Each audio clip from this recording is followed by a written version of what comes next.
একদল প্রফেশনাল চোর তাদের মিশন শেষ করে যখনই টাকা পয়সা ভাগাভাগি করছিল তখন তাদের টিমেরই একজন প্রত্যেকের সাথে প্রচন্ড লেভেলে বিশ্বাসঘাতকতা করে, মানে যাকে বলা হয় চোরের উপর ডাকাতি নয়, ডাকাতের উপর বাটপাড়ি।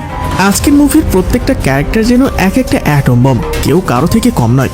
মুভির কাহিনী অনেক দামি একটা অ্যান্টিক মূর্তিকে চুরি করা হলেও এর মধ্যে লুকিয়ে আছে কঠিন এক প্রতিশোধের গল্প। তাই আর বেশি স্পয়লার না দিয়ে চলুন শুরু করি 2025 সালে মুক্তি পাওয়া প্লে ডার্টি মুভির গল্প। গল্পটি শুরু হয় একটি ব্যাংকে, যেখানে আমরা পার্কার নামের একজন লোককে দেখতে পাই। সে আর তার সঙ্গীরা মিলে একটা ব্যাংকে রাতের অন্ধকারে লুট করছে। পার্কারকে লোকজন লিজেন্ড, জিনিয়াস স্টোর, বদমাস ডাকাত, প্রতারক এইসব নামে চেনে, কারণ এইসব কাজে পার্কার প্রচন্ড বেশি এক্সপার্ট। ওই সময় তাদের দলের জুনিয়র একজন যখন জানতে পারে তার সামনে পার্কার দাঁড়িয়ে আছে, সে ভয়ে কাঁপতে শুরু করে। তাই নিজের ভয়কে সরানোর জন্য সে পার্কারের সঙ্গে তর্ক করা শুরু করে। এখন পার্কার তাকে বলে যে, দেখো, আমি তোমার সঙ্গে কোনো ঝগড়া করতে চাচ্ছি না, আমি শুধু এখানে আমার কাজটা করছি, নিজের কাজে মন দাও। এরপরেই পার্কার আর তার পুরো টিম মিলে লকারটা পাসওয়ার্ড দিয়ে খুলে ফেলে, যেটা তাকে ব্যাংক ম্যানেজার নিজেই দিয়েছিল। কিন্তু ঠিক ওই সময় বাইরে এই ব্যাংকের সিকিউরিটি গার্ড চলে আসে। তবে সে আজকে ছুটিতে, তাই তার পরিবারকে নিয়ে এই রোড দিয়ে সামনে দিকে যাচ্ছিল। তবে ব্যাংকের সামনে যখন সে অনেকগুলো গাড়ি দেখতে পায় তখনই বুঝতে পারছিল ব্যাংকের ভেতরে কোনো একটা গড়বড় হচ্ছে। তবে আশ্চর্যের বিষয় হলো সেই বিষয়টা পুলিশকে বলার আগে নিজে এটা ফায়দা নিতে যাচ্ছিল। সে ডাকাতদের কাছ থেকে পয়সা নেওয়ার কথা ভাবছে, একে হয়তোবা বলে ডাকাতের উপর বাটপাড়ি। যাই হোক, কিছুক্ষণ পর পার্কার আর তার টিম যখন ব্যাংক থেকে বের হয় তখনই গার্ডটা তাদের কাছ থেকে এসে টাকা ভর্তি ব্যাগ নিয়ে সেখানে কয়েকটা গুলি করে দ্রুত গাড়ি নিয়ে পালিয়ে যায়। কিন্তু পার্কার তো ছেড়ে দেওয়া পাবলিক নয়, সে দ্রুতই গাড়িটাকে ফলো করতে শুরু করে।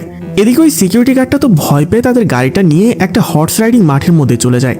এখন দূর থেকে পার্কার ওই সিকিউরিটি গার্ডটাকে গুলি করে মেরে ফেলে আর ঠিকই ওই টাকা ভর্তি ব্যাগটা গাড়ি থেকে নিয়ে যায়। কিন্তু টাকা নেওয়ার সময় সিকিউরিটি গার্ডের ওয়াইফকে দেখে পার্কারের একটু মায়া হয়, তাই সে ওখান থেকে একটা বান্ডিল টাকা ওই সিকিউরিটি গার্ডের ওয়াইফকে দেয় সিকিউরিটি গার্ডের মৃত্যু ভর্তুকি হিসেবে।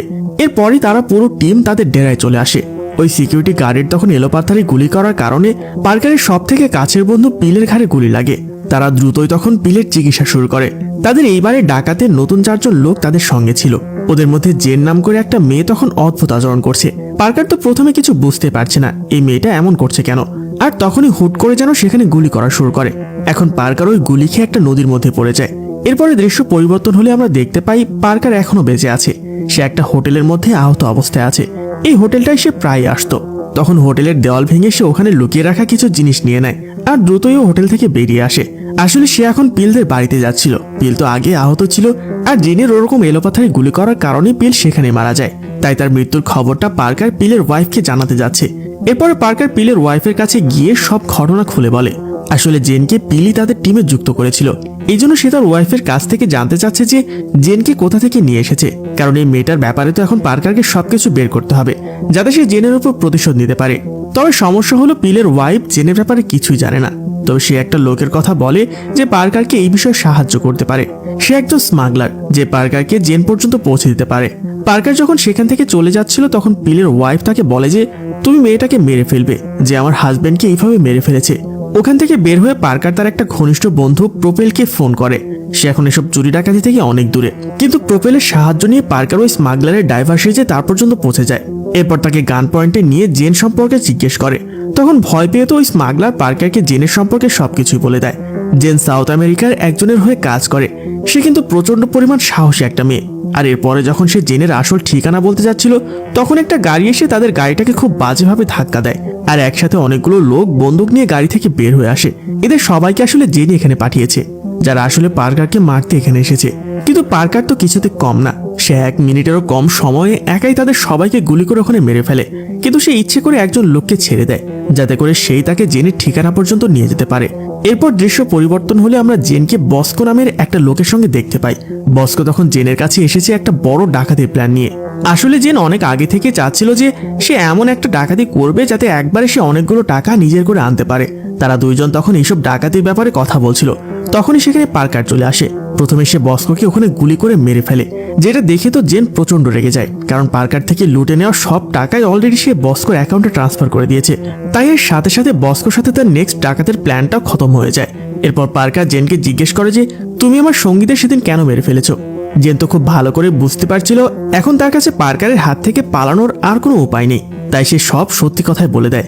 জেন বলে যে আমি সাউথ আমেরিকা থেকে বিলং করি, ওখানে সমুদ্রের নিচে একটা গুপ্তধন আছে, একটা মূর্তি যাকে লেডি অফ অ্যারেন্টোনা নামে সবাই জানে। ওই মূর্তিতে অনেক পরিমাণ হীরা, এমনকি দামি সব রত্ন আছে। তুমি কি জানো ওখানে যে পরিমাণ সম্পদ আছে তা আমাদের দেশের ইকোনমি থেকেও বেশি? কিন্তু এইসব গুপ্তধনকে একজন স্বৈরশাসক তার নিজের দখলে নিয়ে রেখেছে। সে আসলে আমাদের ওখানকার প্রেসিডেন্ট, যে বছরের পর বছর ধরে নিরীহ মানুষদেরকে হত্যা করে আসছে। কিন্তু পুরো দুনিয়ার সামনে নিজেকে ভালো সাজানোর জন্য সে একটা প্ল্যান তৈরি করেছে।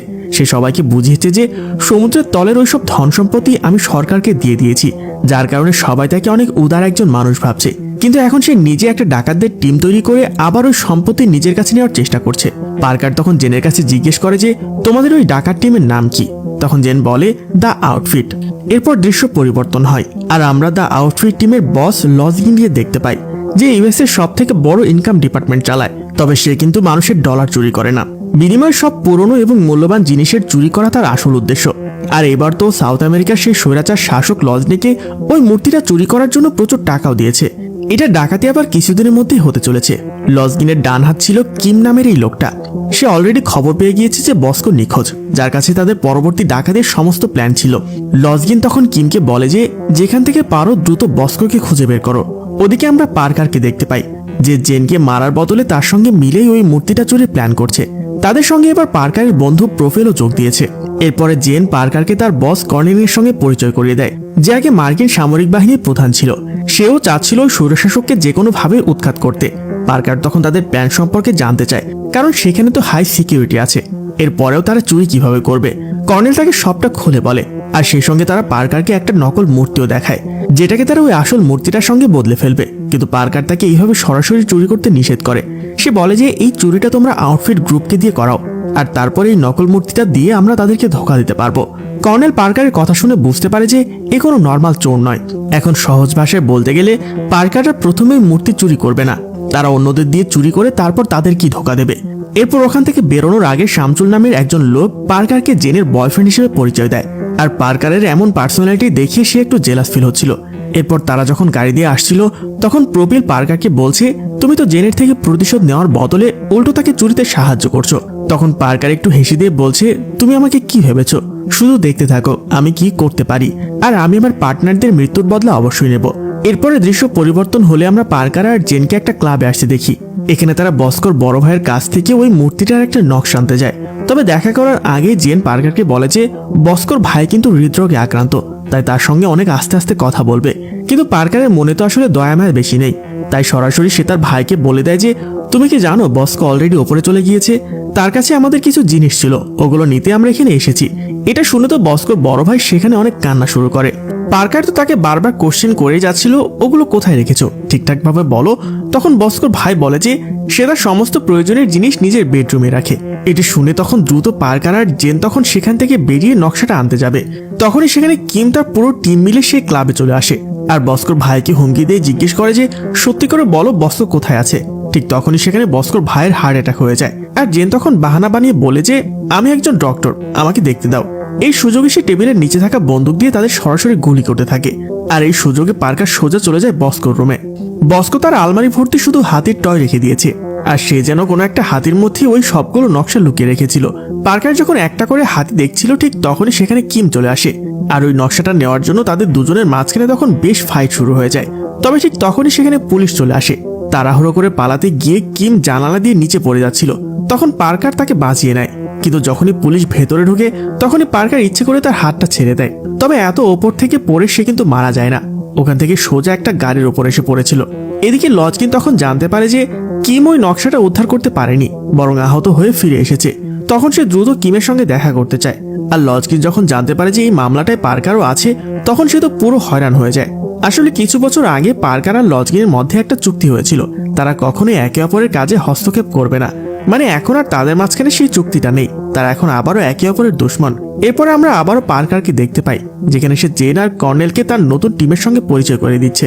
এরা সবাই পার্কারের পুরনো ফ্রেন্ড, যারা সবাই অলরেডি টাকা নিয়ে রিটায়ারমেন্ট নিয়ে নিয়েছে। এদের মাঝখানে একজনের নাম হলো স্টেন, যে ড্রাইভ করতে একদম এক্সপার্ট, আর বাকি দুজনের নাম হলো ব্রেন্ডা আর অ্যাড। এরপরে পার্কার সেখানকার সবাইকে তাদের নেক্সট প্ল্যানটা বলে। পার্কার সবাইকে বোঝাচ্ছিল যে এই মূর্তিটা কিন্তু অনেক বেশি হাই সিকিউরিটির মধ্যে রাখা হয়েছে, তাই এটাকে এখান থেকে সরানো কিন্তু অনেক রিস্কের কাজ। তাই আমরা প্রথমে আউটফিটদেরকে এই মূর্তিটা চুরি কাজে দেব।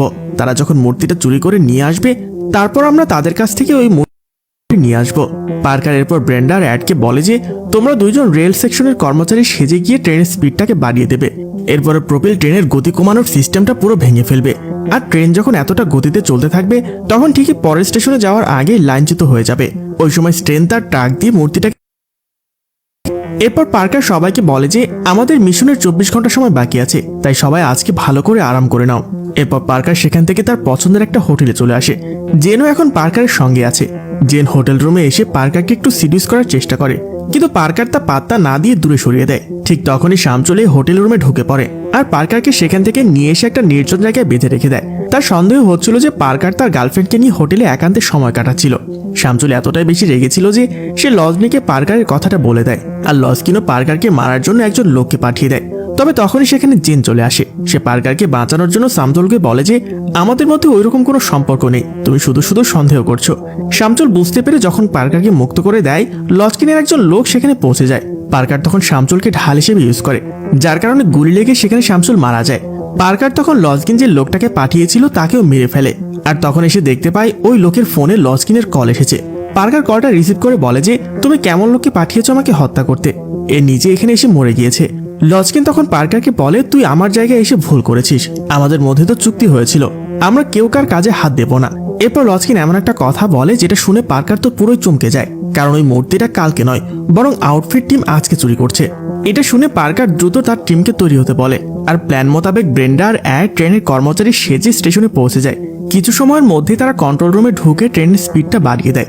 এবার কাজ তো প্রপিলের, যে সিস্টেমটাকে পুরো ভাঙার চেষ্টা করছে, কিন্তু ভুল করে তার হাত থেকে বন্দুকটা পড়ে যায়। এজন্য তাকে রিস্ক নিয়ে হাত দিয়ে কাজটা করতে হয়। কিন্তু ট্রেনের স্পিড এতটাই বেশি ছিল যে সে প্রথমবার ব্যর্থ হয়। তাই এরপর সে আবারও চেষ্টা করে অনেক দূর থেকে শুট করে স্পিড সিস্টেমটাকে নষ্ট করে দেয়। এরপর ট্রেনটা যখন সামনে গিয়ে থেমে যায় তখনই তারা মূর্তিটাকে ট্রেন থেকে সরানোর জন্য যায়, কিন্তু যখনই তারা ওটাকে খুলে তখনই দেখতে পায় সেখানে মূর্তির জায়গায় শুধুমাত্র পাথর রাখা। আসলে এটা লজকিনের তৈরি করা প্রি প্ল্যান। তারা আসলে পার্কারকে পুরোপুরি শেষ করে দিতে চাচ্ছিল। ঠিক ওই সময় সেখানে লজকিনের কিছু গুন্ডারা চলে আসে, কিন্তু পার্কারের সামনে তো তারা মামুলি বাচ্চা, তাই পার্কার তাদেরকে মেরে ওখান থেকে তার টিম নিয়ে দ্রুত পালিয়ে যায়। পরের দিন সকালবেলায় পার্কারের পুরো টিম তাদের নেক্সট প্ল্যান করার জন্য সবাই এক জায়গায় হয়। পার্কার সবাইকে বলে যে তো কাল রাতে যেটা ঘটেছে সেটা যদি শুধুমাত্র আমাদের ধোঁকা দেওয়ার জন্য হয়ে থাকে তাহলে লজকিন আগে ওই মূর্তিটা চুরি করে ফেলেছে। তাই এখন আমাদের কাজ হলো লজকিন ওই মূর্তিটাকে কোথায় লুকিয়ে রেখেছে সেটা খুঁজে বের করা। তাই এখন তাদের প্রথমে যেতে হবে লজকিনের ডান হাত মানে কিমের কাছে, কিন্তু সে তো এখনো আহত অবস্থায় হসপিটালে আছে। এরপরে তো পার্কার আর প্রপিল পুলিশের ছদ্মবেশে কিমের সঙ্গে হসপিটালে দেখা করতে যায়। কিম তখন বারবার বলছিল যে আমি সত্যি জানি না ওই মূর্তিটাকে লজকিন কোথায় লুকিয়ে রেখেছে, তবে সে বলে যে কিন্তু আমি ওই লোকটার নাম জানি যে লজকিনের কাছ থেকে মূর্তিটাকে অনেক টাকা দিয়ে কিনে নেবে, তোমরা চাইলে আমি তার ঠিকানা তোমাদের দিতে পারি। এরপরে পার্কার কিমের কথা মতো ওই লোকটার কাছে চলে যায় আর তাকে একটু ধমক দিতে সে বলে দেয় যে লজকিন ওই মূর্তিটা তার ব্যক্তিগত সিন্দুকের মধ্যেই লুকিয়ে রেখেছে, তবে ওই সিন্দুকটা প্রচন্ড পরিমাণ শক্ত স্টিল দিয়ে তৈরি, যাকে ভাঙা সম্ভব নয়, আর সে কালকে কিন্তু এটা অন্য আরেকজনের কাছে বিক্রি করে দেবে। তখন পার্কার বুঝতে পারে যে তাকে আজকে রাতে এই মূর্তিটাকে সরাতে হবে, আর না হলে এটা কখনোই পাবে না। জায়গা মতো পৌঁছে তারা যে যার লোকেশনে চলে যায়, আর তখন জেন সেখানে একটা অ্যাক্সিডেন্টের নাটক সাজায়। আর সিকিউরিটি গার্ড যখন প্রপিলকে সাহায্য করার জন্য আসে তখন তো জেন তাকে পেছন থেকে এসে মেরে দেয়। অন্যদিকে দেখা যায় যে লোকটা মানে লজকিনের কাছ থেকে মূর্তি কিনতে চেয়েছিল তাকে পার্কার স্টেনের পাহারায় দিয়ে এসেছে, কিন্তু স্টেন আজকে একটু বেশি ড্রিঙ্কস করে ফেলার কারণে সে ঘুমিয়ে যায়। আর এই সুযোগে এই লোকটা তখন গাড়ি নিয়ে ওখান থেকে পালিয়ে যায়, আর লজকিনকে তো সবকিছু বলে দেয় যে পার্কার কিন্তু তোমাদের ডেরায় পৌঁছে গেছে। এটা শুনে লজকিন আর তার টিম দ্রুত লোকেশনে পৌঁছে যায়, যাতে করে যেভাবে হোক মূর্তিটা চুরি হওয়ার হাত থেকে বাঁচাতে পারে, কারণ সে তো পার্কারকে ভালোভাবে চেনে। একবার পার্কারের কোনো কিছুর ওপর চোখ পড়লে সেটা না নেওয়া পর্যন্ত ক্ষান্ত হয় না। তবে তাদের পৌঁছাতে অনেকটা দেরি হয়ে গিয়েছে, কারণ পার্কার আর জেন অলরেডি ভেতরে চলে গিয়েছে, আর তারা ডায়নামাইট দিয়ে ওই সিন্দুকের দরজাটা ভেঙে ফেলে। এরপর লজকিন সেখানে পৌঁছে দ্রুত ভেতরে ঢুকে দেখতে পায় যে গেটটা ভাঙা আর মূর্তিটাও সেখানে নেই। সে তখনই দ্রুত তার সব গুন্ডাদেরকে পার্কারের পেছনে লাগিয়ে দেয়। লজকিনের সব গুন্ডারা তো লাগাতার মূর্তিটার দিকে গুলি করে যাচ্ছিল, যার কারণে পার্কার গাড়ি থেকে বাইরে এসে যখন তাদেরকে আটকাতে যায় তখনই গুলি লেগে সে ওখানে ছিটকে পড়ে যায়। তখন প্রপিলও ব্যর্থ হয় মূর্তিটাকে রাখতে, তাই আবারও ওই মূর্তিটা চলে যায় লজকিনের কাছে। লজকিন সঙ্গে সঙ্গে ওই ডিলারকে ফোন করে আর বলে যে মূর্তিটা আমার কাছে চলে এসেছে, আপনি টাকা রেডি করেন। এরপর লজকিনের সমস্ত লোকেরা ওই মূর্তিটাকে নিয়ে এসে ডিলারের বাসায় পৌঁছে যায়, কিন্তু যেহেতু এখন অনেক রাত হয়ে গিয়েছে তাই ওই ডিলার বলে যে আমি কালকে দুপুরে তোমাদের টাকাটা ডেলিভারি করব, এত রাতে টাকা দিলে পুলিশ সন্দেহ করতে পারে। লজকিনের লোকেরা সেখান থেকে চলে যাওয়ার পর ওই ডিলার যখন মূর্তিটাকে দেখছিল তখন সে বুঝতে পারে যে এই মূর্তিটা আসল নয়, এরপরে তো সঙ্গে সঙ্গে সাউথ আমেরিকার প্রেসিডেন্টকে ফোন করে লস্কিনের ওপর ধোঁকা দেওয়ার মামলা করে। এই সবকিছু তো পার্কারের প্ল্যান ছিল। এরপর আমরা দেখতে পাই পার্কার আর তার পুরো টিম মিলে ওই আসল মূর্তিটাকে বের করছে। তবে মূর্তিটা নিয়ে চলে যাওয়ার আগে লস্কিন তার পুরো টিম নিয়ে আবার ওখানে পৌঁছে যায়। তবে সে পার্কারকে সরাসরি গুলি করার আগে তার একটু প্রশংসা করে নেয়, কারণ সে একমাত্র ব্যক্তি যে লস্কিনকে বারবারই ধোঁকা দিতে পেরেছে। এরপরে তো লস্কিন তখন পার্কারকে গুলি করতে যায়, কিন্তু পার্কার আসলে লস্কিনের থেকে এক ধাপ ওপরে চিন্তা করে রেখেছে। সে অলরেডি ওই মূর্তিটাতে বোমা লাগিয়ে রেখেছে। তখন সঙ্গে সঙ্গে দেখা যায় ওই মূর্তিটা একদমই চোখের সামনে ধ্বংস হয়ে যায়। আর পার্কার এটা ইচ্ছাকৃতভাবে করেছে যাতে করে সে লস্কিনকে হাতে নাতে ধরতে পারে। এরপরে সে লস্কিনকে সোজা শুট করে দেয়। এর পরের দিন সকালবেলা আমরা দেখতে পাই তাদের পুরো টিমটাই হতাশায় ছিল, কারণ এতদিন ধরে কষ্ট করার পরও তারা কিছুই পায়নি। কিন্তু পার্কার সবসময় তার পার্টনারদের খেয়াল রাখে, তাই এরপর সে পকেট থেকে কিছু মূল্যবান হীরা বের করে তাদেরকে দেয়, যেটা সে ওই মূর্তিটা ধ্বংস হওয়ার আগে সেখান থেকে বের করে রেখেছিল। এগুলো দেখেই তো সবাই অনেক খুশি হয়ে যায় আর পার্কারকে অনেক ধন্যবাদও জানায়। টিমের সবাইকে এসব দেওয়ার পর পার্কার এবার যায় জেনের সঙ্গে দেখা করতে, যাতে করে সে তার কাজটা সম্পন্ন করতে পারে। জেন তো ভাবছে যে সবকিছু মিটে গেছে, পার্কারও হয়তোবা এখন তাকে ভালোবাসতে শুরু করেছে। কিন্তু এত কিছু ঘটে যাওয়ার পরও পার্কার তো ভুলতে পারেনি জেন তার সব থেকে কাছের বন্ধু পিলকে মেরে ফেলেছিল। আর এখানে আসার আগে সে পিলের ওয়াইফকে কথা দিয়ে এসেছে যে তার বন্ধুকে যে মেরেছে সেও তাকে মেরে ফেলবে। তাই এবার পার্কার জাস্ট বন্দুকটা বের করে জেনকে শুট করে দেয়। এরপরে পার্কার চলে যায় পিলের ওয়াইফের সঙ্গে দেখা করতে, আর তাকে ভবিষ্যতের কথা চিন্তা করে কিছু হিরাও দিয়ে দেয়। গল্পের একদম শেষ দৃশ্যে আমরা দেখতে পাই পার্কার তার বন্ধু প্রফিলকে বলছে যে আমি সব কাজে অনেক বেশি বিরক্ত, আমার এখন ডাকাতি লুটপাট কিছুই করতে ভালো লাগে না, এগুলো আমার কাছে অনেক বেশি অপরাধ লাগে।